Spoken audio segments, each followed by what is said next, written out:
folks, and welcome to another exciting episode of West Bloomfield 911. I'm Officer David W. McNealy III, and this is my partner, Officer Zena Dailey. Guys, we've got some wonderful, exciting guests to bring you today from Consumers Energy. Welcome, guys.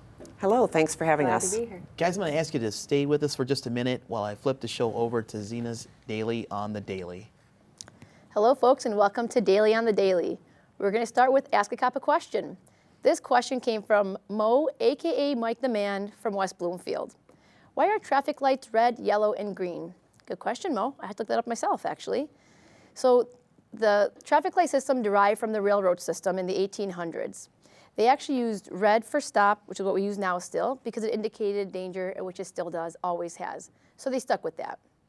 Green was initially meant for caution or to slow, and white was meant for go. Well, in 1914, there was actually a collision between two trains after a red signal lens fell off, exposing a white light, causing the two trains to collide. So then they changed it where green actually meant go, and they threw yellow in for caution because it was a very distinct color compared to the other two colors. England was actually the first to use this after adopting it from the railroad system, and they brought it to road traffic. But in 1920, a policeman named William Potts actually brought the four-way automatic three-way light system to Detroit, Michigan, on the corner of Woodward Avenue, Michigan and Woodward Avenue.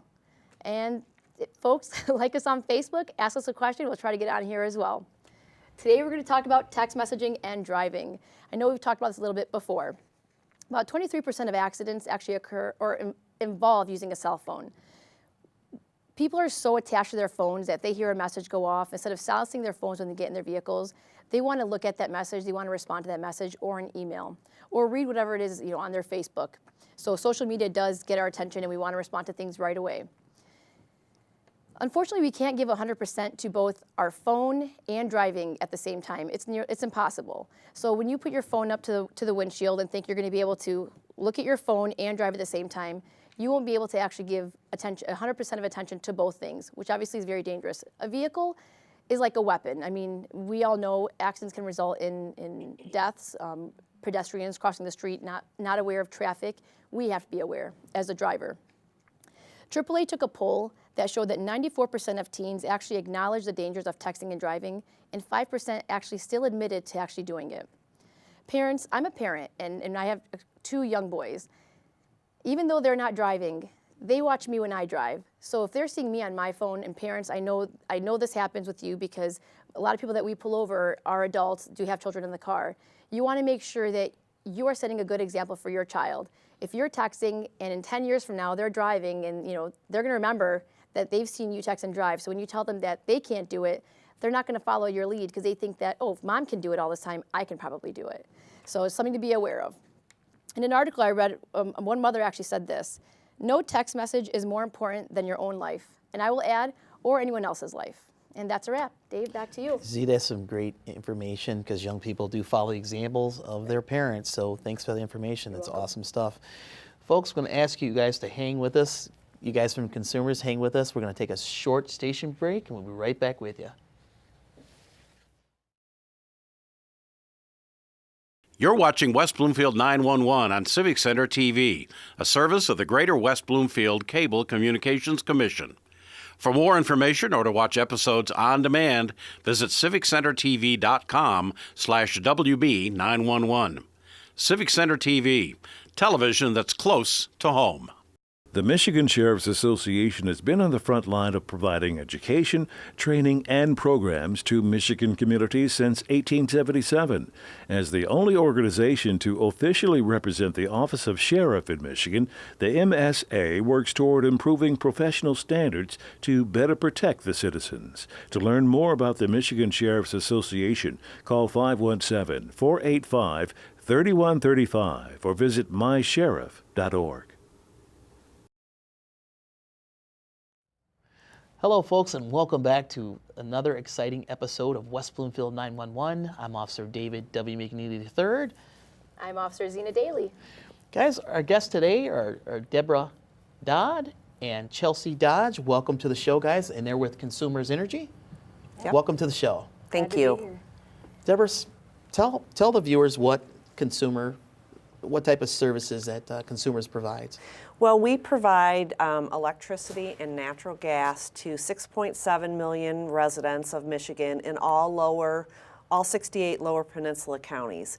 In this area, we're primarily natural gas, so we're probably your natural gas provider if you're living in West Bloomfield or Oakland County, except for the city of Milford.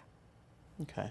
So you say natural gas. Do you guys provide any other services? Do you, electricity as well? Or? Yes, in other areas of the state, we provide electricity. Mid-Michigan, Tri-Cities area, the western part of Michigan, we are primarily electric, but we do have combination areas where we are both the electric provider and the natural gas provider. No, just as you just tell the folks some basic things about natural gas. For example, if I want to dig in my yard or if I smell gas, what am I going to smell? Right, well natural gas in its natural form has no smell, so we actually put a chemical called mercaptan into the gas, and it has that distinctive, really pewy, rotten egg, Is it like skunk eggs? smelling. It's like eggs, yeah. right? People most often say it smells like rotten eggs, but you pretty much know it. It doesn't smell like anything else that you've smelled, and we do that because we want people to know if they're smelling gas, that is a sign that they should call Consumers Energy right away. Should they evacuate? Yes. To try to find out what right. What do so they if do? you're hearing a blowing or hissing noise, smelling that distinctive smell of natural gas, we get a lot of phone calls from people who are walking their dogs, and they'll just get a whiff of natural gas, and they'll say, oh, we were smelling that for 2 or 3 days, and no one called it in. We want you to call the minute you smell natural gas, whether it's in your home, whether you're out walking your dog, even driving. I've reported it before. Is there a phone number that they should call, Debra? Yes, it's our 800 number, 800-477-5050, and we respond 24/7 to natural gas leaks free of charge. What are some of the dangers? I mean, if someone leaves their stove on, for example, fire's not burning, it's just the gas, what are some of the dangers they should be aware of? Well, in that case, it can, the concentration of natural gas can get to a point where it could possibly ignite. So you never want to have that problem happen. Right. And Chelsea can also speak to that. Yeah, so there's also the asphyxiation can occur. So as natural gas accumulates inside the house, it displaces air, and so then asphyxiation could potentially occur as well. Now, you guys have to forgive me on some of this stuff. Now, what's the difference between carbon monoxide, CO, and all that stuff? These are great topics, and that's why we were so happy to get you guys on the show. What does gas do inside the home? Like you said, it not only can you be affected by it exploding, what else does it make you sick?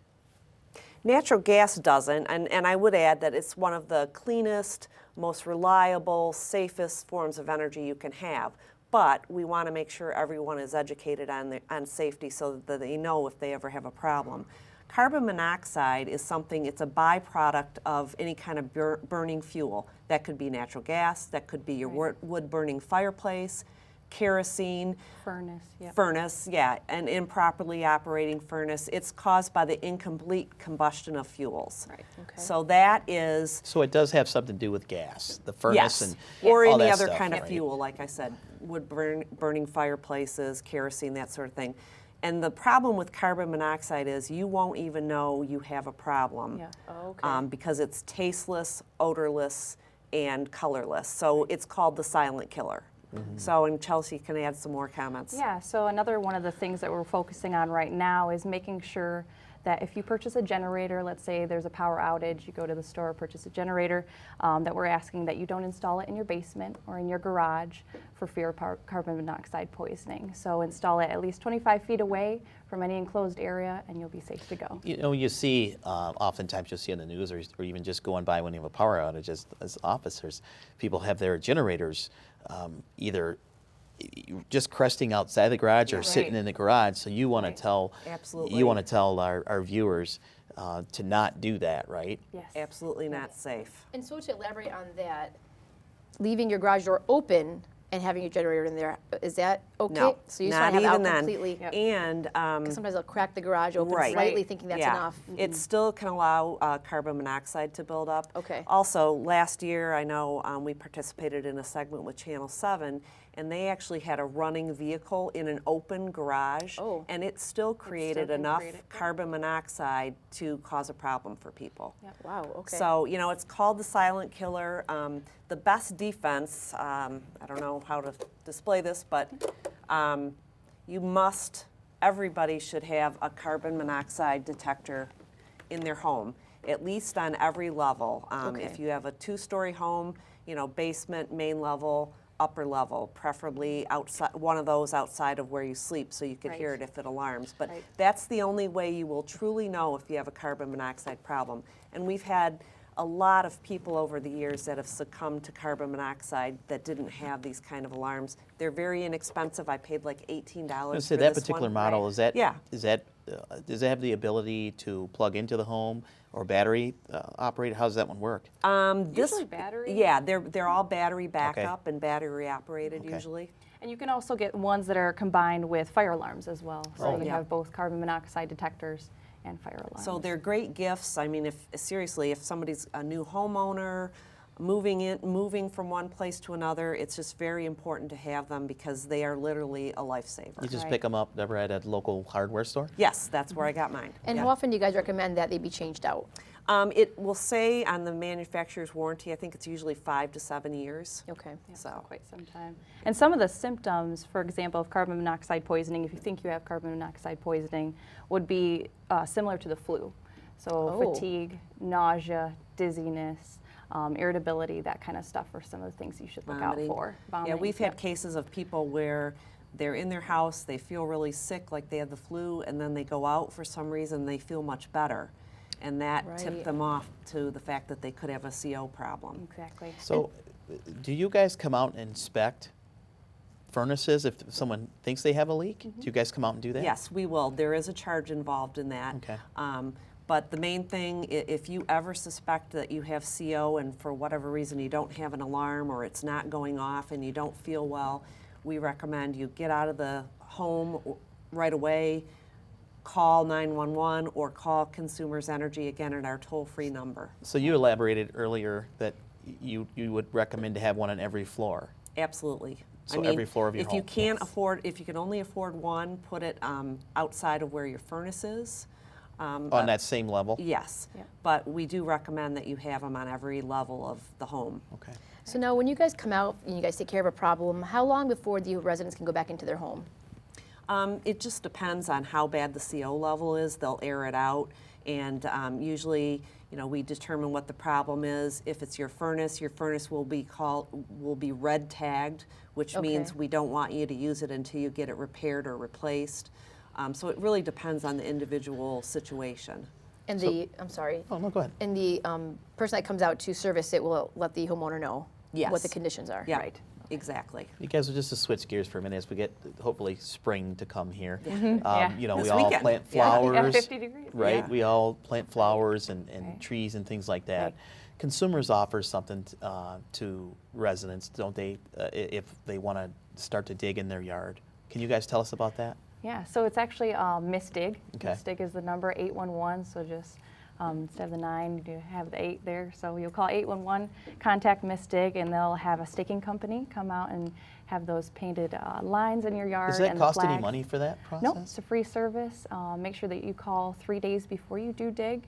Some of the things that we want customers to know as well is a lot of the service lines around their homes may be even accessible by a shovel. High enough in the ground Well, so that you could actually so that hit it you're with a saying shovel. accessible, meaning they're just not buried deep? Some of them are very deep, and then some of them are a little bit Yeah, less over shallow, time, yeah. you know, landscape grading Yeah. changes. Right. So you might think that it's 2 feet down, but with, you know, maybe you've taken some, you know, grading off or whatever. So that's why you just never know the depth of your line. So we want you to call 811 or go to MISDIG, 811.org. At least 3 business days in advance. It's a free service. It's so easy, but so many homeowners don't do it. Right. And you know, to me, it's the law. It is a state law that if you're using power equipment, you have to call MISDIG Right. at least 3 business days in advance. But So you're saying if a landscaping company or a construction company comes in, And they're probably supposed to know that, where me Right. Yes. or Right. Z Right. at our Right. houses, Right. I'm just planting flowers. I don't know Yeah. that they're required to do that. Yeah. So if a plumber came in and, because a lot of times we've experienced over the years, a contractor will come out with a backhoe. Right. And next thing you know, we're scrambling the F-18s to get over there, Right. only to find out that they've hit a gas line. Right. Exactly, and And, that's you what know, we're trying to prevent. So Absolutely, What do because these lines safety. look like? I'm sorry to cut you off, Deb. No, What do that's these lines okay. look like? So if we are digging in our yard, and you said, obviously things are going to settle, what kind of line are we looking for? Typically, it's going to be a yellow line, a yellow Okay. plastic line that's leading Right. to your house. Now, if you live in a more established area where we haven't replaced that line with plastic, it may be a metal. But what we advise you to do is not only call Miss Dig 3 days in advance and wait, but once you see those staking flags or lines, if you're going to be digging within 4 feet of that, we recommend that you hand dig and see exactly where that service line is going so that you don't hit it. Right. Our top priority is always, as I'm sure with the West Bloomfield Police Department, is safety. We want everybody to be safe, ourselves, our employees, and particularly our customers. So that's why we stress so much every year that safety is important. Miss Dig, dig safely. We sponsor April is Safe Digging Month with the state of Michigan. And we do a lot of advertising in conjunction with Miss Dig, DTE, some other utilities. So it's just so important. And last year we had 275 homeowner damages that could have been avoided, hopefully, had they called Miss Dig. And that's And the there was biggest. a direct result of folks not reaching out to you guys Right. and digging within Right. there, or having a contractor come in and not reach out for Miss Dig. That was Correct. a direct Yes, result of that? failure to call is the biggest reason why damages occur. Now, is that you guys tracked that? Is that number Yes. up or down? Actually, it's up statewide 10% last year it was. And in the Oakland County area that's served by our Royal Oak Service Center, which would include West Bloomfield, it was a 100% increase over the year before of people not calling Miss Dig.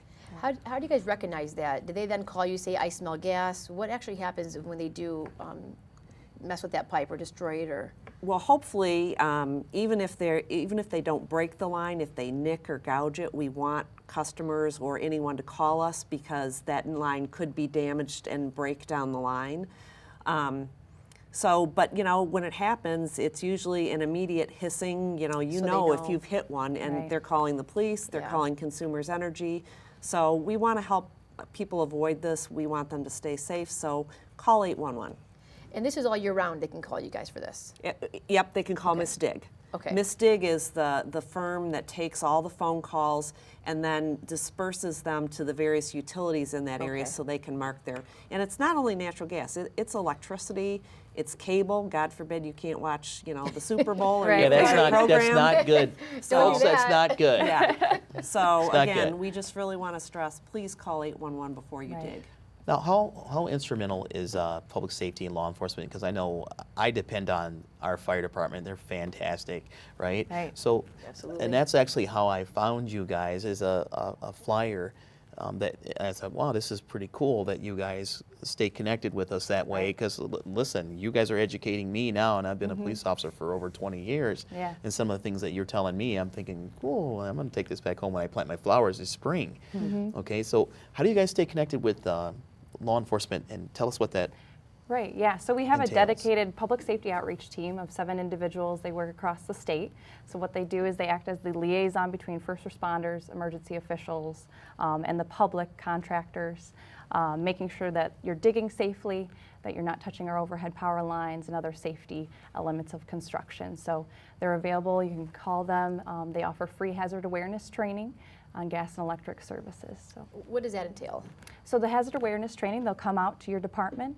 They have a presentation that they deliver. They have materials, safety materials, bulletins, that kind of information on how to dig safely and how to stay away from overhead electric.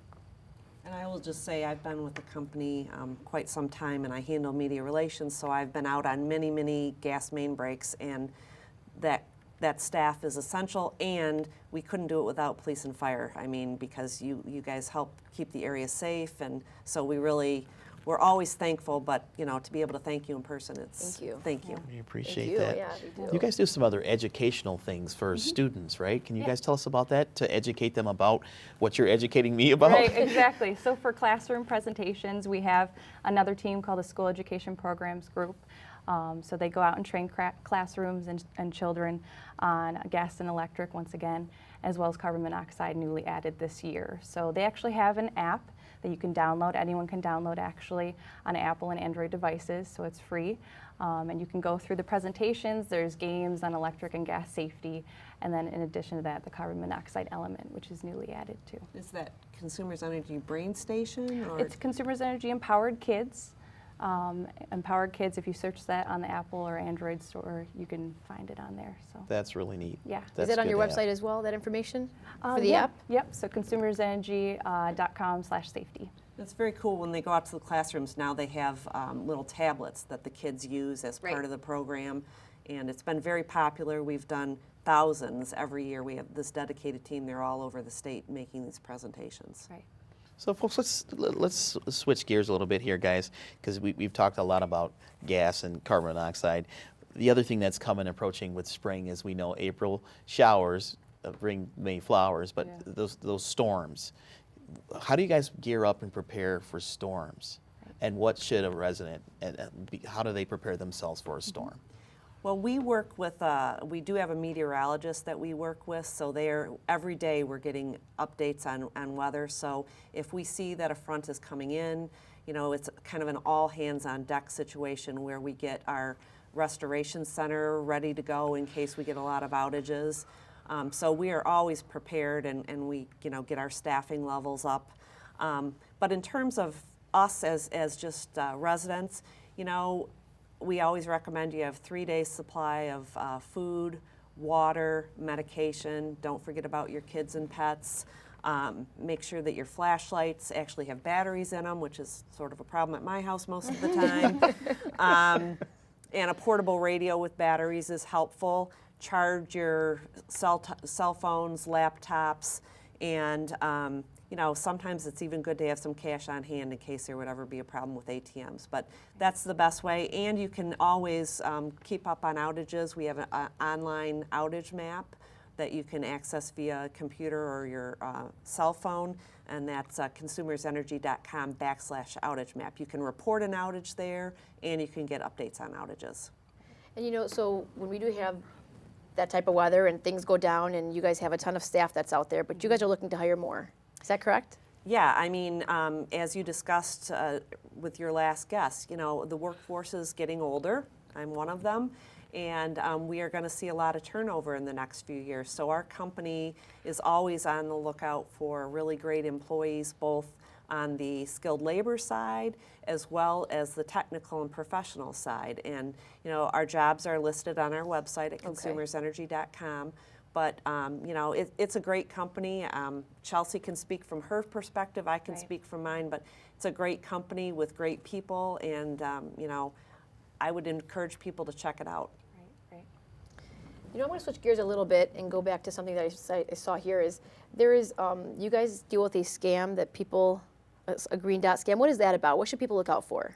Yeah, that's been really prevalent in the last year. And in fact, I have some stats I wrote down on it's the prepaid credit card scam. And what happens is they're calling, and they can spoof so that it looks like our actual Consumers Energy 800 number calling you. And the person will say, your gas or electric bill is overdue. If you don't pay it within 2 hours, we're going to cut your service.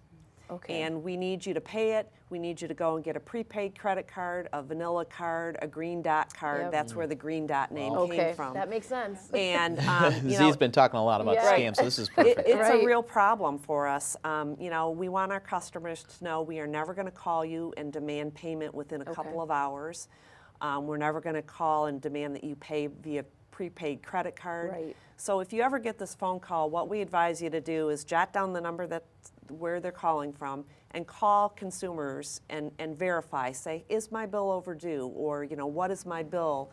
And we can counsel you, because we don't want anybody to get ripped off. And in fact, in January alone, We had 230 of these scams reported to Wow. us, mostly on the west side of the state, because they tend to move around. Okay. And unfortunately, over $5,000 was paid out to these geez. scammers.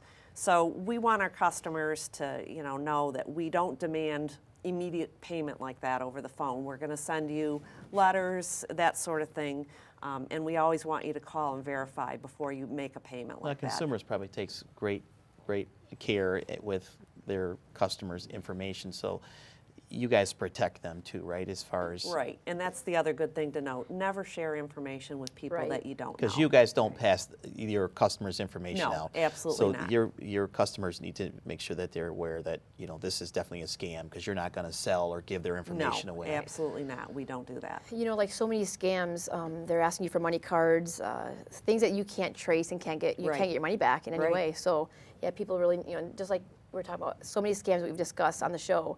That's exactly what's happening. Right. And again, they tend to concentrate in one area, and how they know, because a lot of times it's seniors, it's Right. low-income We find that customers who are too, most yeah. vulnerable. And I don't know how they figure that out, but we're always trying to get the word out that this is not the way to go. Guys, we got just a couple minutes left in the show, and I just want to get to it real quickly. Down wires, real quick, if you guys both could just touch on that for a minute, and then we're going to be wrapping up the show, but we didn't get a chance to touch on a down wire, and what should I do, or what should anybody do if they see a down wire? Right. Well, we recommend that you stay, number one, 25 feet away. I use the example, if you guys have seen giraffes before, they're 25 feet long, so think of a giraffe, stay 25 feet away. Kids and pets especially, if you see them out there, make sure that they're not going and touching the wire as much as they may want to. But yeah, the actual ground may be energized around it as well, so make sure that you're not stepping on the ground near the wire.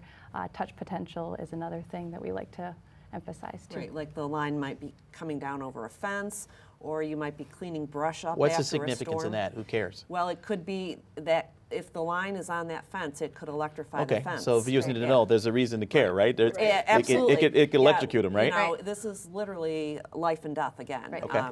We want to keep people safe. Okay. And so call 911, and we will have wire down guards come out and guard it until it can be made safe. And these guys are on call, so they're all over the place. Yes. So each one of you just give us a quick bite. Any information that you think your customers or consumers want to share with our viewers. Well, we've been in business over 130 years. Our priority is to provide safe, reliable natural gas service to our customers and electricity. And we want our customers to know that we care. And if you have any issues, we need you to call us, and we'll work with you as best we can. But, it's a great company. We love providing the service that we do to our If customers. someone wants to apply for you guys, how do they do it? consumersenergy.com/careers. Okay. All right, guys, that is going to do it for another exciting episode of West Bloomfield 911. I'm David McNealy. I'm Zena Dailey. Thanks for coming on, guys. Thank you. Thank You guys can also catch us on civiccentertv.com. You can also find the most up-to-date public safety information on nixle.com. You can like us on Facebook, and you can also follow us on Twitter. Thanks for watching, guys. Take care. Bye-bye.